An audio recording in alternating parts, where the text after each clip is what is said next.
بسم الله الرحمن الرحيم الحمد لله رب العالمين والصلاة والسلام على أشرف الأنبياء والمرسلين نبينا محمد وعلى أهله وصحبه أجمعين أما بعد. Salam alaikum wa rahmatullahi wa barakatuh. Aujourd'hui, nous faisons le cours numéro 33 de la Sira qui portera sur la Constitution de Médine, également appelée Traité de Médine. Nous avons vu dans le cours précédent tout ce qui avait attrait à l'arrivée du prophète sallallahu alayhi wa sallam à Médine, donc l'Hijra, également son arrivée à Quba, la construction, le début de la construction de la première mosquée de Quba, ainsi que celle du prophète à Médine même, sallallahu alayhi wa sallam.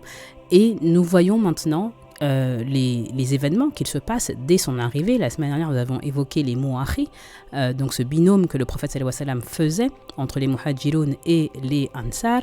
Et nous voyons maintenant ce texte fondateur qui régit la vie des différents groupes, des différents peuples qui vivent à Médine, c'est-à-dire la Constitution de Médine ou le traité de Médina.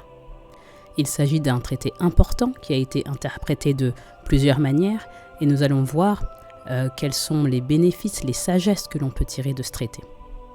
Donc voyons qui parle de ce traité, quand a-t-il été mentionné et qui y fait référence. Ce traité est mentionné à travers plusieurs références dans des sources arabes et non arabes. Ce que l'on sait de ce traité, c'est qu'il n'est pas mentionné dans toutes les sources. Et celles qui mentionnent ce traité, elles le font sans isnad. Nous rappelons que l'isnad, c'est la chaîne de narration, qui est le gage d'authenticité des hadiths. Et c'est une tradition propre à l'histoire islamique. Souvent, lorsque vous ouvrez un livre d'histoire européen, ce sont des faits qui ont été vérifiés ou pas, qui sont certainement rapportés, peut-être inventés, auxquels se mêlent beaucoup de légendes. En études historiques européennes, on n'accorde pas énormément d'importance à qui rapporte cette histoire, le contexte dans lequel cette histoire est rapportée ou pas. Donc l'isnad est propre à l'histoire islamique, à la science historique de l'histoire islamique. Ce concept de isnad, c'est-à-dire qu'il y a une chaîne de narrateurs et on sait qui rapporte exactement ce riwayat. Dans Ibn Ishaq est la source d'autorité dans l'étude de la Sira. Ibn Ishaq a ensuite été résumé par Ibn Hisham. Donc ou vous lisez Ibn Ishaq ou vous lisez Ibn Hisham, mais Ibn Hisham il a énormément résumé Ibn Ishaq. Donc Ibn Ishaq, lui, mentionne le traité dans son entièreté. Et comme on dit que c'est l'autorité en étude de Sira, ça sera notre référence, bien sûr. Donc lui mentionne le traité dans son entièreté, mais il précise également que cela lui a été narré. Et entre Ibn Ishaq et le prophète sallallahu alayhi wa sallam, il y a une différence d'à peu près 150 ans. Nous n'avons pas d'isnad direct, d'isnad complet pour ce riwayat. Les autres sources en parlent, mais sans isnad. Donc nous avons plusieurs livres de sources arabes ou islamiques qui mentionnent ce traité, pas dans sa totalité, mais surtout sans isnad, sans chaîne de narration.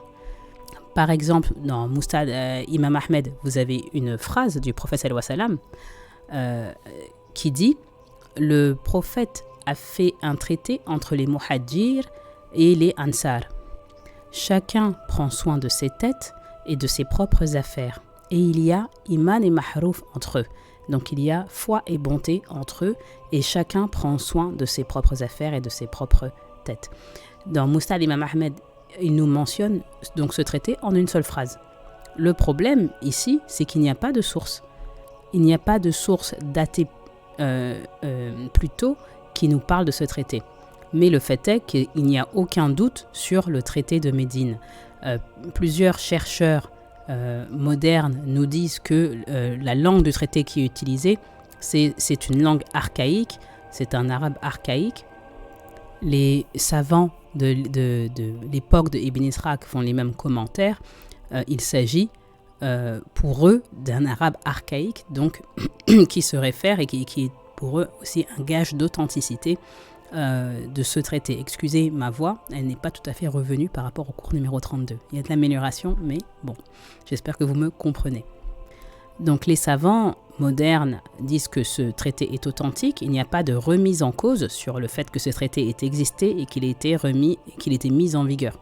Nous n'allons pas voir chaque clause du traité, mais nous allons voir les grands thèmes abordés par le prophète sallallahu alayhi wa sallam lorsqu'il fait rédiger ce traité. Nous allons diviser cette revue en 4 parties. La première, ce qui concerne les musulmans. Ensuite, la deuxième clause qui concerne les affaires des Yahoud, les Juifs. Troisième clause, les clauses qui se réfèrent, enfin qui gèrent, qui régissent les affaires des païens. Et en 4, les clauses générales sur les relations qu'il y a ou qu'il y aura entre tous ces groupes. Donc, comment est-ce que les relations entre ces groupes sont régies? Nous divisons tout ce traité, donc l'étude de ce traité, en 4 parties. Comme toujours, bien sûr, il y a certaines difficultés rencontrées, comme par exemple la langue, comme nous venons de l'évoquer. La langue utilisée est très vieille, c'est une langue archaïque, donc certaines tournures de phrases sont compliquées à traduire pour les arabophones, et même à l'époque d'Ibn Ishaq, qui est 150 ans plus tard. Donc c'est assez difficile à traduire. Il y a des phrases qui sont simplement juxtaposées. Le prophète sallallahu alayhi wa sallam, Ibn Ishaq, lorsqu'il narre ce traité, il dit, le prophète sallallahu alayhi wa sallam a dit ceci, puis il a dit cela, puis il a dit cela. Donc ce sont juste des phrases qui sont mises côte à côte, et il y a également le nom de toutes les tribus, des tribus qu'on ne connaît plus, mais elles y sont toutes et elles sont toutes listées. Et chaque tribu également a ses droits et ses devoirs qui sont listés dans ce traité. Donc il faut réaliser que lorsque l'on parle des Ansar, comme un groupe général, nous parlons en effet de plusieurs tribus. Les plus grandes tribus sont les Haus et les Khazraj. Donc ceux qui ont prêté allégeance lors du traité d'Aqaba. Mais eux-mêmes, les 2 grandes tribus, Haus et Khazraj, sont composés de 30 à 40 sous-tribus. On n'oublie pas que c'est une société tribale. Nous n'avons pas tous leurs noms. Mais ce traité mentionne tous les noms, tous les noms de chacune des tribus. Et rien que cela, c'est un gage d'authenticité. Il y a donc le nom et le devoir de chacune des sous-tribus, comme je disais, et il en va de même pour les Yahoud. Donc lorsque l'on pense aux Yahoud, on pense qu'il y a 3 grandes tribus Yahoudi, mais non en fait. Et ces 3 tribus sont elles-mêmes composées de plusieurs sous-groupes. Et dans le traité, tout cela est mélangé. Il n'y a pas d'explication bien logique, résumée. Non, il y a juste telle ou telle tribu fait ça, ça, ça et ça. Donc c'est juste une phrase, des phrases les unes posées à côté des autres. Et ça, c'est comme du vieux français. Les tournures sont alambiquées, très ampoulées, comme si à notre époque on lisait du vieux français. C'est un peu difficile à saisir, mais nous allons bien sûr simplifier tout cela en approchant le texte d'un nouvel angle. Donc allons maintenant directement à ce texte. Et je vous ai dit que la première partie c'était les clauses relatives aux musulmans, donc celles qui régissent la vie des musulmans. Donc dans les clauses relatives au rapport entre musulmans, le prophète sallallahu alayhi wa sallam précise qu'il s'agit des Mu'minoun, des Qurashi et de ceux de Yathrib. Donc les Mu'minoun, les Qurashi et ceux de Yathrib, ce sont bien sûr les Muhajiroun et les Ansar. C'est également un gage d'authenticité le fait d'utiliser Yathrib, parce qu'au tout début, lorsque le prophète arrive sallallahu alayhi wa sallam, c'est toujours Yathrib qui est en usage. Donc le prophète sallallahu alayhi wa sallam éventuellement ordonne que le nom de Yathrib soit changé. Il dit dans un hadith, dans un hadith, ne l'appelez pas Médina, ne l'appelez pas Yathrib, appelez-la Médina, mais ça prend un peu de temps parce que bien sûr le nom ne change pas du jour au lendemain. Donc le simple fait que le nom Yathrib soit utilisé, c'est un gage d'authenticité. Donc pour que tout le monde soit bien clair sur ce traité, que tout le monde le comprenne bien, on utilise encore Yathrib parce que bien sûr Médina n'est pas encore répandue parmi tout le monde, tous les groupes. Donc le prophète sallallahu alayhi wa sallam parle des croyants parmi les Quraysh et ceux de Yathrib. Bien sûr, à cette époque, les termes Muhajiroun et Ansar ne sont pas encore des termes courants, ça vient beaucoup plus tard. Et on continue, ceux qui les rejoignent sont une même umma. Donc les Muhajiroun et les Ansar et ceux qui les rejoignent sont une même umma. Donc il dit aux musulmans que les musulmans sont une umma, une et même umma. Umma, c'est un groupe, une nation ou une entité. Et le prophète sallallahu alayhi wa sallam dit également que cette umma est unique et différente du reste de l'humanité. Il dit en gros, vous avez des liens que personne d'autre ne peut partager. Il mentionne chaque sous-tribu. Il y a environ 40 sous-tribus. Donc les Muhadjiroun, il dit les Banu Auf, les Banu Saïda et ainsi de suite et ainsi de suite. Il cite les tribus des Muhadjiroun et il cite les tribus Ansar une à une. Et il nous dit, chacune de ces tribus gardera les responsabilités qu'elle avait avant l'islam. Elle prendra soin de régler ses propres disputes et de payer elle-même le prix du sang. Elle gérera ses prisonniers de guerre et ses propres pauvres. Alors, un peu d'explication ici. Au temps du prophète sallallahu alayhi wa sallam, le système social c'est un système local. Il n'y a pas d'État qui centralise et qui se charge de prendre en charge tous les pauvres par exemple. Bien sûr, si quelqu'un avait besoin d'aide, ça se résolvait au niveau de la tribu. Donc le prophète sallallahu alayhi wa sallam dit si quelqu'un a besoin d'aide, la tribu s'en charge. Pareil pour payer la rançon des prisonniers de guerre par exemple. C'est la tribu qui s'en charge. Et il en va de même pour le prix du sang. Je rappelle que le prix du sang est une somme énorme. De nos jours, c'est environ 150 000 dinars, c'est-à-dire à peu près 50 000 euros. Donc oui, voilà, à peu près 50 000 euros, peut-être même 53 000 en 2024. Donc le prix du sang, on le paye par exemple en cas de mort accidentelle. Si une personne tue une autre personne et que c'est accidentel, le prix du sang est dû. Ce n'est pas pareil par exemple que si c'est un meurtre, donc, si tu donnes la mort volontairement. Si tu tues quelqu'un par accident, tu payes le prix du sang et tu jeûnes 2 mois. Donc tu donnes le prix du sang à la famille du défunt. En chameau, c'est à peu près 100 à 120 chameaux. Vous imaginez, c'est énorme. Donc bien évidemment, une personne ne peut pas payer ça tout seul. Donc chaque tribu paye ce qu'elle doit. Donc lorsque le prophète sallallahu alayhi wa sallam parle du prix du sang, c'est exactement ça. Une autre clause qui s'applique aux musulmans, le prophète sallallahu alayhi wa sallam nous dit « Tous les musulmans s'uniront contre une personne injuste, même si c'est une personne de sa tribu. » C'est-à-dire que les musulmans, et cette clause s'appliquera également aux non-musulmans, mais les musulmans seront tous unis contre une personne injuste, contre le mal. Et ça fait écho à quel traité, souvenez-vous? Ça fait écho au tout début de la Sira. Nous avons parlé du traité de Hilf al-Fudul. Le traité de Hilf al-Fudul, qui est peut-être dans un des 10 premiers cours, qui veut dire littéralement le traité de « c'est pas tes affaires », c'est le traité passé par les Quraysh à Makkah, qui disait que tout le monde s'unirait contre une personne, même un Qurayshi, qui traiterait un des Hajjis de manière injuste. Le prophète sallallahu alayhi wa sallam ici nous dit que tous feront bloc contre la personne injuste. Donc celui qui fait dhulm c'est une injustice, nous serons unis contre lui, même s'il fait partie de notre tribu. Une autre clause qui s'applique aux musulmans, bien sûr il y en a beaucoup d'autres, mais c'est peut-être la dernière qu'on verra, c'est la clause de protection. En arabe, dhimma. La protection est donnée à tout le monde. Et chaque musulman, qu'il soit enfant, esclave, homme, femme, peut donner sa protection à qui il souhaite, sans exception. Donc dans cet État islamique, comment on peut recevoir un visa pour y entrer, pour entrer dans cette terre musulmane? Le prophète sallallahu alayhi wa sallam nous dit « Tout musulman peut donner ce visa à qui il souhaite. » Il peut donner ce dhimma à qui il souhaite, même si ce musulman n'est pas libre, c'est-à-dire même si c'est un esclave ou c'était un enfant, c'est-à-dire un enfant d'à peu près 8-9 ans qui comprend un petit peu les choses. Donc cet enfant peut donner sa protection à qui il souhaite. C'est comme s'il donnait sa permission. Et lorsqu'une personne donne sa protection à une autre personne, donc ce visiteur, cette personne qui peut-être n'est pas musulmane, cette personne est protégée. Tout le monde doit la respecter. Ça nous dit que tous les musulmans se valent. Il n'y en a pas un qui est au-dessus de l'autre. Et que, peu importe, en fait, juste en tant que musulman, vous avez le droit de donner votre protection. Que vous soyez homme ou que vous soyez femme, esclave ou enfant. Nous avons des histoires intéressantes sur certaines femmes qui vont donner une protection spéciale en temps de guerre. Mais nous en parlerons un peu plus tard.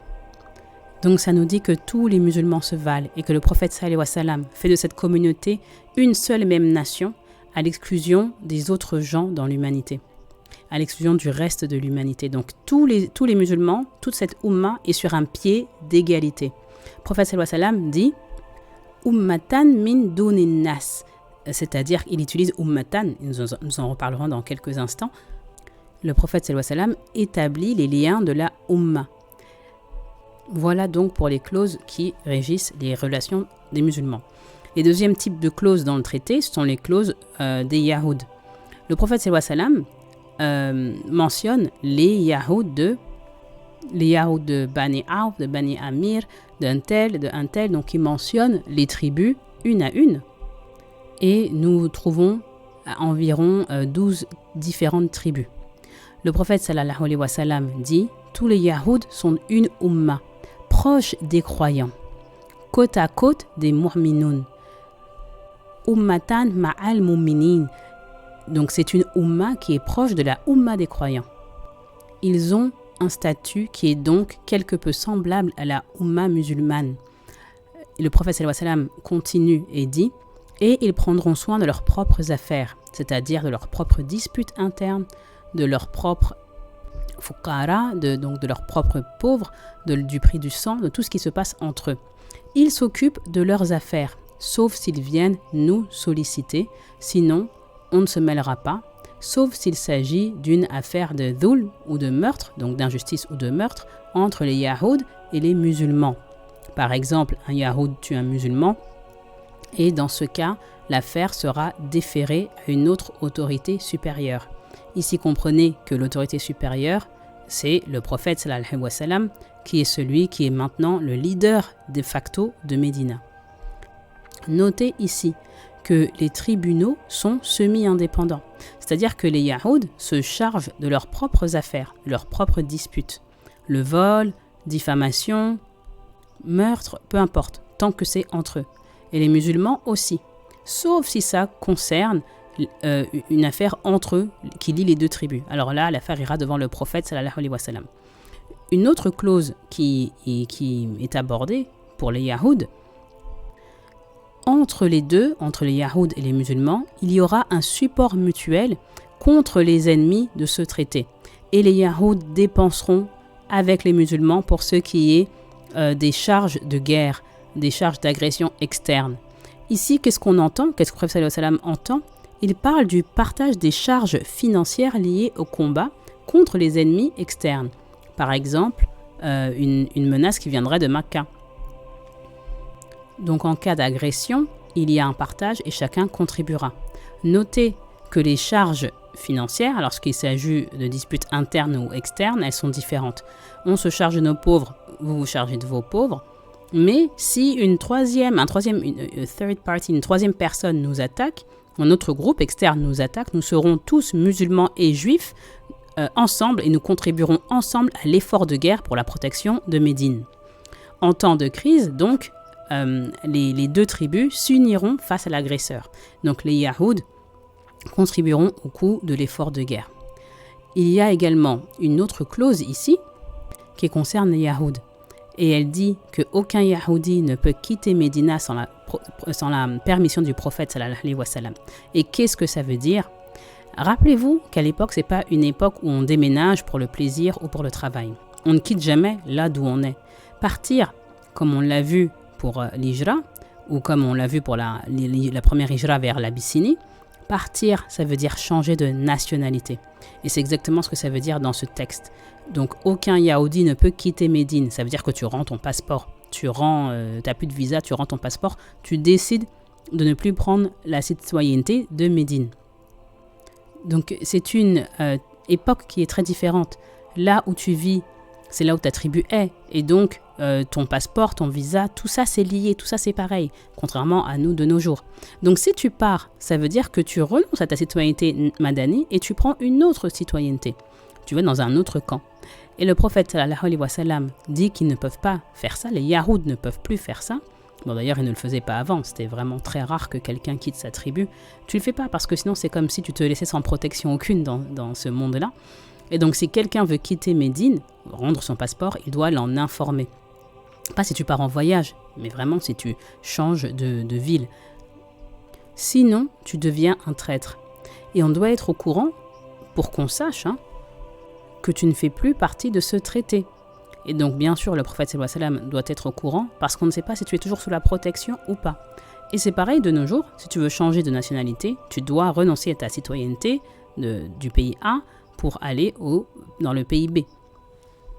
Il y a peu de pays, de moins en moins de nos jours, qui acceptent les doubles nationalités. Donc, si tu veux être japonais, tu laisses ta citoyenneté suisse, par exemple, et donc tu rends ta citoyenneté suisse et tu vas au Japon. Voilà. Et c'est exactement ce que dit le prophète sallallahu alayhi wa sallam. Tu ne peux pas prétendre faire partie de nous et d'un autre pays en même temps. Et c'est encore plus vrai parce qu'à cette époque-là, il y a une tension avec les Quraysh de Makka. Donc celui qui part doit en informer le prophète sallallahu alayhi wa sallam au préalable. Une autre clause pour les Yahoud, c'est que si un Yahoud souhaite se convertir à l'islam, il sera aidé et protégé et ne subira aucune injustice. Ici comprendra que personne ne peut lui faire du mal s'il souhaite se convertir à l'islam. Il sera aidé et protégé. Maintenant, voyons quelques clauses relatives aux mushrikoun, aux païens. Ça nous montre, comme nous l'avons dit de première fois, qu'il y a toujours eu des païens à Médine, bien sûr. Dès que le prophète sallallahu alayhi wa sallam a immigré, il y en a eu. En fait, il y en a eu à Médine jusqu'à le retour de Fatimaka. À son retour, de Badr, jusqu'à son retour de Badr. Là, les mouchriks réalisent qu'ils sont en minorité et donc qui vont devoir se convertir, qui doivent se convertir parce qu'ils sont maintenant vraiment en minorité. Donc, ils ne doivent pas se convertir parce qu'ils n'ont jamais été forcés, mais ils voient que l'influence du prophète monte, leur position à eux s'affaiblisse et donc ils se disent que c'est mieux de se convertir pour prétendre appartenir au groupe majoritaire. Donc certains se convertissent réellement et d'autres deviennent des hypocrites. Ils se convertissent dans le paraître, mais ils ne se convertissent pas vraiment. L'Iman ne rentre pas dans leur cœur. Et donc ils étaient mouchriks avant, païens, et une majorité d'entre eux devient mounafik, donc des hypocrites. Leur chef de file, c'est Abdallah ibn Saloul, et ils se convertissent après Badr, au retour de Badr. Donc quand le traité a lieu, Badr n'a pas encore eu lieu. Lorsqu'on rédige le traité, ce n'est pas encore le cas. Donc il y a encore ces groupes-là. Le prophète sallallahu alayhi wa sallam dit pour les mouchriks, aucun mouchrik, nous dit le prophète sallallahu alayhi wa sallam, aucun païen n'offrira protection à un Quraysh, fût-il pour de l'argent ou une faveur. Il dit également, les mouchrikoun ne se mettront pas non plus entre les musulmans et les Quraysh de Makka. Il comprenait ici pour défendre les Quraysh ou l'un ou l'autre parti. Ici, vraiment, mais quel exemple de justice! Il n'y a pas plus juste que cela. Le prophète sallallahu alayhi wa sallam ne leur dit pas « vous devez vous convertir » parce qu'ils sont tous païens. Ils sont païens, ils prient leurs idoles, pas de souci. Il ne leur dit pas « convertissez-vous ». Il dit même « si vous vous sentez proche des païens, théologiquement, il n'y a pas de souci. Réalisez juste que vous êtes à Médine et que vous ne pouvez pas leur fournir d'assistance physique. Et ce qu'il y a dans votre cœur et vos croyances vous appartiennent. Mais vous ne pouvez pas les aider, ni les défendre, ni vous interposer entre nous. Donc en gros, il leur dit restez en dehors de nos affaires, de nous musulmans et les païens de Makka. Donc ni assistance ni aide à Makka. Ça montre que le prophète sallallahu alayhi wa sallam autorise les païens à être à Médine. Plus tard, les savants classiques des 4 madhab, donc les 4 courants en islam, les 4 principaux courants, bien sûr il y en a plus, je répète, nous avons Hanbali, Hanafi, Maliki, Shafi'i, et plus tard, ces madhab, elles auront des différences d'opinion sur cette question très théorique, théologique. Est-il permis pour les non-croyants de vivre en Darul Islam? Bien sûr, ça ne s'applique plus, c'est quelque chose qui n'existe plus, mais c'est une discussion théorique qui a eu lieu. Et donc tout le monde était d'accord que les Ahl al-Kitab peuvent vivre en terre d'islam et que les Zoroastriens et les Majous peuvent également vivre en terre islamique. C'est clairement autorisé par notre charia. Il n'y a pas de confusion sur ce point. La question était est-ce qu'on étend cette autorisation aux païens en entier, dans leur entièreté, étant eux des prières d'idoles. Et certaines madhab ont dit oui. si je ne me trompe pas, c'est également la position des Hanafi. Vous savez sûrement qu'en Inde, les Moghols sont en majorité Hanafi. Et c'est pour ça qu'ils ont autorisé les Hanafi, parce qu'à l'époque, ce qui est l'Inde et le Pakistan, c'est le royaume Moghol. Il y a énormément de païens, et donc eux les autorisaient. Et ils prélevaient la jizya. D'autres madhab ont été plus stricts, et ont dit non, il n'y a pas de païens qui peuvent vivre mais seulement les juifs, les Ahl Kitab, donc les Ahl Kitab, les juifs et les chrétiens. Encore une fois, c'est très théorique. Mais cette clause du traité de Médine, c'est une preuve qui est utilisée par les Hanafi pour dire en fait que le prophète sallallahu alayhi wa sallam admettait les païens à Médine. Donc les païens, les mushrikoun étaient autorisés à vivre à Médine. En islam, la liberté de culte est ouverte à tous. C'est la position la plus forte, c'est ce que disent les savants classiques. C'est une des preuves que nous avons dans le traité de Médine également. Il y avait des païens, ils pouvaient rester païens et ils vivaient avec des conditions différentes, bien sûr parce que nous sommes en temps de crise avec les gens de Makka. Donc tout ce que le prophète leur dit, c'est vous devez rester neutre politiquement, vous n'êtes pas autorisé à choisir un camp, c'est tout. Et vraiment, il n'y a pas meilleur exemple de tolérance et de justice que ça.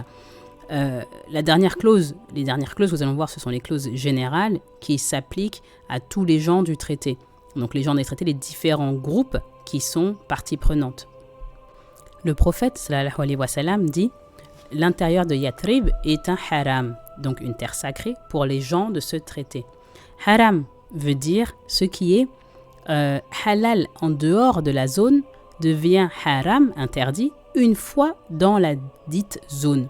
Lorsqu'une zone est délimitée en haram, si tu fais quelque chose qui peut être permis à l'extérieur, une fois que tu rentres dans la zone, cette chose est interdite. Parmi les choses interdites, on l'a vu plusieurs fois, mais on y trouve pas le droit d'avoir une arme ou pas d'arme brandie tirée de son fourreau. Bien sûr, à l'époque, c'est des épées. Donc, on n'utilise pas son arme d'une façon menaçante non plus. On n'abat pas les arbres, donc on ne retire pas la vie. On ne cueille ni plantes, ni herbes, rien. Et ça, c'est dans le haram. Mais à l'extérieur, il n'y a pas de problème. Bien sûr, on évite de faire tout ce qui n'est pas plaisant à Allah. Donc le prophète sallallahu alayhi wa sallam nous dit, à l'intérieur du haram, on ne fait pas de chasse, il n'y a pas d'arbres abattus et de fleurs non plus qui est cueillies. Comme ça, il délimite. Donc il délimite Médine. Dans un hadith, le prophète sallallahu alayhi wa sallam dit Al-Madinatul haram wa bayna ayn wa thar. Dans une autre version, il dit Ma bayna la bayha. Donc, il mentionne 4 points. 4 points qui forment les limites du haram de Médine. Ayn et Thar, Ayn wa Thar, ce sont 2 petites montagnes au sud de Médine. Et la Bayha, ce sont les 2 Haratayn. Les Haratayn sont des plaines volcaniques qu'on appelle jusqu'à aujourd'hui Hara Sharqiya et Hara Kharbiya. Pour ceux qui ont été, vous le saurez. Donc les deux plaines volcaniques, si vous avez été à Médine, vous verrez, vous savez, il y en a une Hara Sharqiya et Hara Kharbiya. Et donc ces 2 plaines volcaniques sont les 2 autres. Donc on a Ayn, Thar et les 2 Haratayn. Et les 2 Hara. Et en dehors de cette zone, ce n'est plus le haram, ce n'est plus la terre sacrée. Aussi, dans cette clause, il y a une autre disposition qui s'applique au haram. Le prophète sallallahu alayhi wa sallam nous dit quelques désaccords qui entraînent une dispute entre les gens de ce traité, donc une fasada, une dispute entre les gens, mais en interne. Donc, s'il y a quoi que ce soit qui crée une dispute, ça sera jugé par Allah et son prophète. Donc, que vous soyez juif ou païen, quand c'est entre les 2 groupes, donc quand c'est entre païens et juifs ou musulmans ou païens, tous acceptent de s'en remettre à Allah et son prophète sallallahu alayhi wa sallam. Donc tout le monde accepte son jugement et ça montre les bases islamiques qui est la soumission à Allah et à son prophète. La soumission à Allah et le suivi de la parole du prophète. Bien sûr, la loi, la base de la loi islamique, c'est que la soumission est à Allah uniquement. Elle est uniquement à Allah. Une autre clause que nous voyons ici, c'est qu'il n'est pas autorisé à un musulman qui croit en Allah et en son messager, ce n'est pas autorisé pour un musulman qu'il aide ou qu'il supporte une personne qui s'oppose à Allah et à son messager. Il ne peut aider quelque rebelle que ce soit ou quelque personne qui s'oppose à ce traité. Donc aider toute personne qui ferait cela, toute personne qui aiderait un opposant, aurait la la'na d'Allah et des malaïkas et de l'humanité. Donc ça veut dire que cette personne serait maudite d'Allah et les anges également maudiraient cette personne jusqu'au jour du jugement, Yom al-Qiyamah. Et aucune bonne action ne sera acceptée de lui. Il s'agit ici de l'exemple d'un traître, quelqu'un qui s'opposerait à ce traité, ou un païen, ou n'importe qui d'autre qui pourrait s'opposer à ce traité. Si on aide une personne qui s'oppose à ce traité, on devient un traître et on encourt l'exécution ou une autre peine. Et il est interdit de faire du mal aux gens du traité. C'est ce que veut dire cette clause en fait. Protection entre des gens du traité, on ne peut pas leur faire du mal non plus. Et le point final de ce long traité, c'est quiconque quitte Médina sera en sécurité. Quiconque entre à Médina sera en sécurité. Sauf celui qui aura commis une injustice ou un péché, et Allah protégera ceux qui sont pieux et vertueux, et Muhammad sallallahu alayhi wa sallam est son messager. C'est ainsi donc que se conclut le traité, qui entre ou sort, et sauf tant qu'il n'a pas commis de crime. En d'autres termes, viens en paix et pars en paix et aucun mal ne te sera fait. Juste ne commets pas de crime ou d'injustice à Médine. Voyons maintenant quels sont les bénéfices et les sagesses que l'on peut tirer de ce traité. Pour nous, à notre époque, c'est un des cours les plus importants. Si vous ne deviez écouter qu'un cours, c'est peut-être le premier cours, bien sûr, parce que c'est sur le prophète sallallahu alayhi wa sallam, et celui-ci. Parce que ce cours-là donne les fondements, il regroupe tout. C'est vraiment un exemple pour nous parce qu'on applique également la plupart des clauses. C'est quelque chose qu'on peut appliquer dans sa vie quotidienne. C'est ce qui régit les rapports des musulmans avec d'autres groupes. Dans cette période de crise géopolitique, que ce soit entre les musulmans, les Palestiniens, les Israéliens ou les musulmans qui vivent en Europe ou d'autres, de manière plus générale, c'est une période où les groupes extrêmes aimeraient nous faire croire que toute autre foi doit être détruite ou toute autre religion ne doit pas exister. Et je trouve que c'est très important de garder à l'esprit du traité, c'est-à-dire la volonté d'établir des règles justes pour coexister avec les différentes religions qu'il y a à Médine. Donc vous voyez maintenant quelles sont les interprétations qui ont été faites de ce traité. Bon, d'abord, quel est le statut de ce traité ? Donc d'un point de vue historique ou religieux, comment est-ce qu'on perçoit ce traité ? Comme toujours, il y a certaines personnes qui exagèrent son importance et d'autres qui le minimisent tout à fait. Donc nous allons bien sûr d'un extrême à l'autre. Et c'est le concept de Yufrat Tafri. Et je ne sais pas si vous êtes arabophone, mais comme pour toute chose, il y a des extrêmes. Yufrat Tafri. Donc il y a une recherche dans les années 80 qui a été faite par un savant musulman américain. Et ce savant dit, et à cette époque ça avait créé un buzz énorme, même sans internet il y avait le buzz, donc je ne sais pas si vous imaginez. Et lui dit, ce traité de Médine a servi de base à la rédaction de la Constitution américaine. Donc Jefferson a eu l'idée des États-Unis à partir de ce traité. Donc ça peut faire sourire. Ça peut faire sourire certaines personnes. Vraiment, c'est une vraie recherche. C'est un savant islamique qui l'a publié. On ne sait pas, mais en tout cas, ça fait sourire. On ne sait pas si Jefferson s'est rendu là-bas pour le voir.